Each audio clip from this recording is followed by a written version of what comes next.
आपका स्वागत करती हूँ कार्यक्रम तंदुरुस्ती हजार नियामत में। कहा गया है, आंखें गई तो जहान गया, दांत गए तो स्वाद गया। अब तो आप समझ ही गए होंगे कि आज हम किस विषय पर चर्चा करने जा रहे हैं। जी हाँ दोस्तों, आज हम चर्चा करेंगे दंत रोगों के बारे में।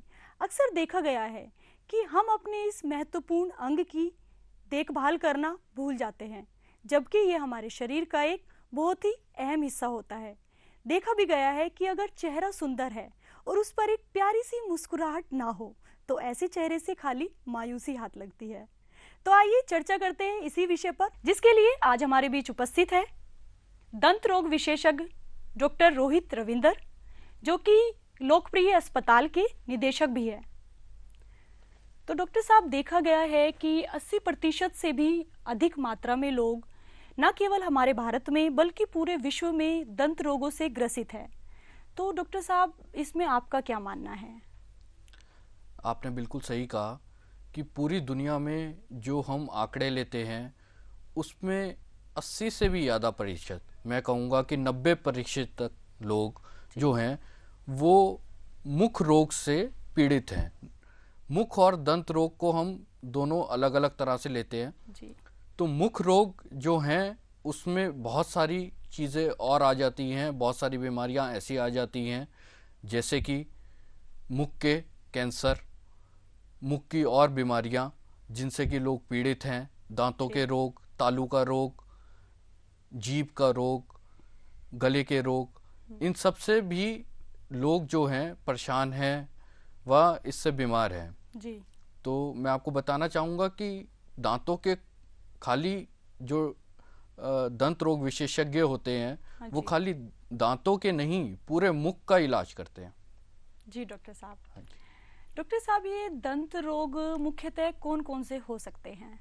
दंत रोग बहुत तरह के होते हैं। जी। इनमें से जैसे जो मुख्य रोग हैं उनमें एक पहला है जैसे पारिया लगना, दांतों के ऊपर एक इसमें पड़त सी जम जाती है जिसके बारे में मैं आपको विस्तार से बताऊंगा। और दांतों में जिसे हम कहते हैं कैविटीज़ होना या कीड़ा लगना, इसके बारे में बताऊंगा मैं आपको। और बहुत सारी ऐसी बीमारियां हैं जैसे मवाद आना दांतों जी। मसूड़ों का सूजना, हम्म। जीभ पे छोटे छोटे अल्सर होना, जी। तालू पर कोई ऐसा घाव आ जाना, कोई ऐसी मार्किंग आ जाना जिससे हमें कैंसर के बारे में पता चलता है। जी। तो ये मुख्य रोग हैं जिससे कि हमारा समाज जो है परेशान है। सर, यहाँ पर हमारे दर्शक ये भी जानना चाहेंगे कि पायरिया, जो कि एक बहुत ही गंभीर बीमारी है जिसकी वजह से कई बार दांतों की पूरी श्रृंखला ही प्रभावित हो जाती है, तो सर इस समस्या का क्या उपचार हो सकता है और क्या कारण हो सकता है? देखिए, सबसे पहले तो ये जानना बहुत ज़रूरी है जी। कि पायरिया है क्या। जी। पायरिया एक ऐसी फिल्म है जो हमारे दांतों के ऊपर माइक्रो ऑर्गेनिजम्स की फिल्म है, कीटाणुओं की फिल्म है जो कि हमारे दांतों के ऊपर जम जाती है व जमती रहती है। इसकी एक बार एक पड़त बढ़ती रहती है, फिर ये कैलकुलस की फॉर्म में ले लेती है। तो सबसे पहला मैं ये बताना चाहूँगा आपको कि पायरिया से कैसे बचा जाए। जी डॉक्टर साहब। पायरिया जो है, अगर हम नियमित रूप से रोज़ दांतों की सफाई दिन में 2 बार कर रहे हैं, व फ्लॉस का इस्तेमाल कर रहे हैं, व माउथ वॉश यूज़ कर रहे हैं जो कि ओरल हाइजीन को मेंटेन करता है, तो इसके पायरिया से हम बचाव कर सकते हैं। इसका मुख्य रूप से कारण ये भी देखा गया है कि जिस तरह से हम ब्रश करते हैं, टूथब्रश करते हैं, वो हमारी विधि ही गलत होती है। तो अगर वो विधि को हम सही कर लें तो उससे पायरिया काफ़ी स्तर तक रोका जा सकता है, जिससे आगे आने वाली बीमारियां जी। जैसे कि मसूड़ों की सूजन होना जी। और दांतों में कीड़ा लगना, ये दांतों का ढीला होना, पूरी श्रृंखला जैसे हिल जाती है, वो सब बीमारियों से हम निजात पा सकते हैं। जी डॉक्टर साहब। डॉक्टर रोहित, ये भी देखा गया है कि कई बार अचानक से हमारा कोई भी मसूड़ा फूल जाता है जिसके कारण हमें खान पीन में बहुत दिक्कतों का सामना करना पड़ता है, तो इसका मुख्य कारण हम क्या माने? दांतों की जो मेनली बीमारियां हैं वो शुरू ही तब होती हैं जब वो 50% तक पहुंच जाती है। मोस्ट ऑफ द बीमारियां जो हमारी दांतों से संबंधित हैं, ये बीमारियां ऐसी हैं जो कि पेनलेस बीमारी है। जी। तो पहले स्तर पे तो मैं यही बताना चाहूँगा कि आपको नियमित रूप से 6 महीने या 1 साल के अंदर एक बार अपने डेंटिस्ट को ओरल हाइजीन चेकअप कराने के लिए जी। ज़रूर जाना चाहिए। दूसरी चीज़, आपने ये पूछा कि मसूड़ा जैसे सूज जाता है, जी। तो इसके अंदर 2 बीमारियां आती हैं। पहले का नाम है जिंजिवाइटिस और दूसरे का नाम है पेरियोडोंटाइटिस। तो जिंजिवाइटिस उसको कहा जाता है जिसमें खाली मसूड़े की सूजन होती है, और जब ये बीमारी आगे फैल जाती है तो उसको पेरियोडोंटाइटिस, जो कि हड्डी की बीमारी तक पहुंच जाती है, तो उसको पेरियोडोंटाइटिस कहा जाता है। इसके बचाव के लिए हमें नियमित रूप से सफाई करनी चाहिए, वह अपने डेंटिस्ट को दिखाना चाहिए जैसे ही ये सूजन हो, क्योंकि इसके मुख्य तरह से कई कारण हो सकते हैं।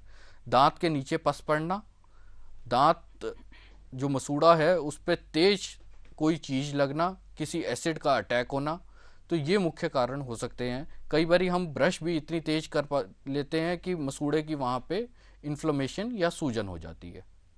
जी। डॉक्टर रविंदर, जैसे आपने कहा कि हमें रेगुलर चेकअप्स कराते रहने चाहिए, लेकिन कई बार लोगों में ये भी अवधारणाएं देखी गई है कि अगर आपने ऊपर वाला दांत निकलवा लिया तो आपकी आंखों की रोशनी चली जाएगी, या फिर यूं कहिए कि अगर आप रेगुलर सफाई कराते हैं तो आपके दांत नाजुक हो जाएंगे। तो क्या ऐसा कुछ है?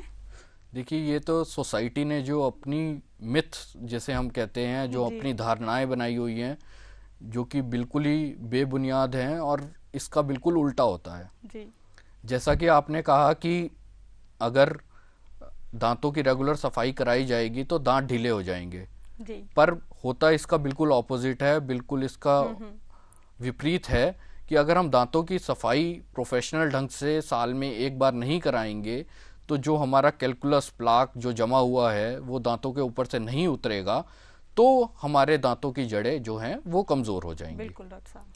और जहाँ तक आँखों और दांत ऊपर का निकलने का सवाल है, तो ये भी एक धारणा और एक मिथ है कि क्योंकि हमारी जो नर्व्स और टिश्यूज़ हैं उसका कोई दांतों से रिलेशन ही नहीं है। तो इस तरह की धारणाएं जो सोसाइटी ने आपस में बना ली हैं और जो पुराने ज़माने से चलती आई हैं, वो अब धीरे धीरे लोग समझदार भी हो रहे हैं, और इसकी तरफ ऐसा कुछ नहीं है कि लोग जाते नहीं हैं और सफाई नहीं कराते। अब ये धारणाएं धीरे धीरे बदल रही हैं, तो ऐसा है नहीं। डॉक्टर साहब, इसका एक कारण क्या ये भी हो सकता है कि अक्सर देखने में आया है बसों ट्रेन में अनक्वालिफाइड या यूँ कहिए कि झोला छाप डॉक्टर से वो ट्रीटमेंट करा लेते हैं और उसका फिर उन्हें कहीं ना कहीं गंभीर परिणाम भुगतना पड़ता है? जी बिल्कुल, मेरे पास ऐसे बहुत सारे केसेस आए हैं जिसके अंदर लोगों ने अनक्वालिफाइड डेंटिस्ट या झोला छाप से अपना ट्रीटमेंट कराया। उसके बाद उनका ट्रीटमेंट, जो बीमारी है वो भी बढ़ गई, ट्रीटमेंट कॉस्ट भी बढ़ गई, ट्रीटमेंट करने की जो विधि है वो भी हमें चेंज करनी पड़ी, ज़्यादा स्तर पे आगे जाना पड़ा। तो इन सब कारणों को देखते हुए हमें ये सब चीज़ें तो बिल्कुल सोसाइटी से अबॉलिश करनी पड़ेगी। हमारी गवर्नमेंट को कोई ऐसी पॉलिसीज बनानी पड़ेंगी जिनके अंदर जो अनक्वालिफाइड अनट्रेन्ड पर्सन्स हैं उनको हमें बिल्कुल प्रोहिबिट करना पड़ेगा जी। और इनसे ज़्यादातर ये देखा गया है जब ये बिना स्टरलाइजेशन के, बिना किसी प्रकार के इंस्ट्रूमेंट से अपने दांत निकाल देते हैं। ज़्यादातर तो इनका काम दांत निकालने का ही रहता है क्योंकि बाकी और चीज़ें नहीं कर पाते। तो दांत निकालने पे भी ओरल एंट्रल फिस्टुला का बनना या और उसमें उस घाव में इन्फेक्शन होना, तो ये सब चांसेस बहुत ज़्यादा बढ़ जाते हैं, जिसके लिए हमें आगे चल के एक माइनर सर्जरी या मेजर सर्जरी भी करनी पड़ सकती है। ये एक भयानक रूप कहीं ना कहीं धारण कर सकता है। तो डॉक्टर साहब, ये तो बात हुई कि हम अनट्रेन्ड डॉक्टर से हमें अपना ट्रीटमेंट बिल्कुल नहीं कराना चाहिए। अब बात करते हैं कि कई बार ऐसा होता है हमारे दांतों में हल्का सा दर्द हमें महसूस हुआ, हम डॉक्टर के पास गए और डॉक्टर ने कहा रूट कैनाल हो गया। तो डॉक्टर साहब, ये रूट कैनाल से क्या अभिप्राय है? देखिए, हम उस सोसाइटी में इस समय रह रहे हैं जहाँ पे हिंदुस्तान कह लीजिए या वर्ल्ड कह लीजिए बहुत ज़्यादा अपने दांतों और स्वास्थ्य के प्रति बहुत ज़्यादा कॉन्शियस नहीं है, कहीं ना कहीं हम लापरवाही तो हम बरतते ही हैं जी। पर हमारे एक दांत की भी और पेन की एक सीमा होती है। ज़्यादातर जो देखा गया है, एक बारी दांत में दर्द होने के बाद लोग डेंटिस्ट के पास जाने से अच्छा खुद घर पे दवाई लेना पसंद करते हैं, खुद घर पे दवाई ले लेते हैं। तो एक बारी या 2 बार दवा लेने के बाद हमारे पल्प जो कि दांत की नस होती है जी, वो एक बार तो आपको इंडिकेशन देती है। एक बार तो उसने जवाब दिया कि मुझे दर्द हो रहा है, मुझे कहीं लेके चलिए, परंतु हम उस स्थिति में नहीं गए और हम उस स्थिति में दांत के दर्द के लिए गए जब वो बिल्कुल आखिरी स्टेज पे होता है, जिसका उपचार रूट कैनाल ट्रीटमेंट होता है। दांत के अंदर जब कीड़ा, दांत की 3 लेयर्स होती हैं, पहली एनेमल, दूसरी डेंटिन, तीसरी पल्प जी। तो पहली टिश्यू में जब कीड़ा लग जाता है जिसे कैविटी या केरीज जी हो जाती है, जब वो नीचे बढ़ती है डेंटिन में, उसके बाद वो और नीचे स्तर पे बढ़ती है जिसे पल्प, दांत की नस कहा जाता है, जिसके अंदर ब्लड वेसल्स होती हैं, नर्व वेसल्स होती हैं, इस तरह की वेसल्स होती हैं। तब हमारा जो माइक्रो ऑर्गेनिजम्स का कांटेक्ट है वो हमारे सीधा नर्व से हो रहा है, तब हमें रूट कैनाल करने की आवश्यकता पड़ती है। रूट कैनाल में हम दांत की नस जो है उससे डेड कर देते हैं, उसे निकाल देते हैं और वहाँ पे उसकी सफाई करके आर्टिफिशियल मटेरियल प्लेस कर देते हैं वहाँ पे। तो ये ट्रीटमेंट काफ़ी स्पेसिफिक है और स्पेसिफिक लोग जैसे कि एंडोडोंटिस्ट स्पेसिफिकली वो करते हैं, तो उन्हीं से हमें अपना उपचार कराना चाहिए। जी डॉक्टर साहब।